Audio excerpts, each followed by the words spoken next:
আসসালামু আলাইকুম, আমি মোহাম্মদ ওবায়দুল হক, পৃথিবী মোটরস। আমাদের কাছে একটা গাড়ি আসছে, হুন্ডা সিবি টিগার। গাড়িটা ভয়াবহ অ্যাক্সিডেন্ট হয়েছে। তো অ্যাক্সিডেন্ট করার পরে, অ্যাক্সিডেন্ট হয়েছে আরো 5 মাস আগে। গাড়িটা আমাদের কাছে নিয়ে আসছে ভাই।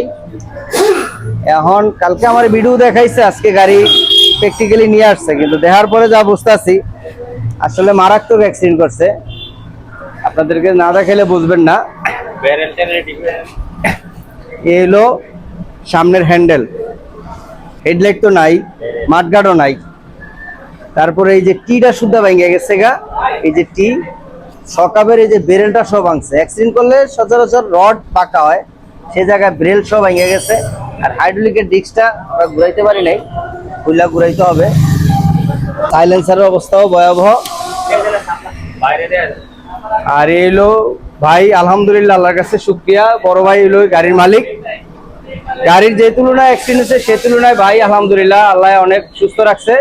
দোয়া করি আল্লাহ আরো সুস্থ রাখুক। গাড়ি যে অ্যাক্সিডেন্ট হয়েছে, গাড়ি বড় বিষয় না, যে আল্লাহ আমার নিজে হাতে বাঁচাই রাখছে। নাহলে গাড়ির যে কন্ডিশন, সে অবস্থায় আমার আসলে বেঁচে থাকার কথা ছিল না। ঠিক, যদি এতদিন আল্লাহ আমার দুনিয়াতে নিয়ে যেত, কবরে জিন্দেগি 5-6 মাস হয়ে 5-6 মাস হয়ে যেত। আল্লাহর কাছে আলহামদুলিল্লাহ, আল্লাহর আমার কাছে বাঁচায় শুকরিয়া। রাখছে, সবার কাছে দোয়া চাই। এখন গাড়িটা আমরা খুলতেছি, ভিডিওটা লাস্ট পর্যন্ত দেখেন। আমরা গাড়িটা খুলি।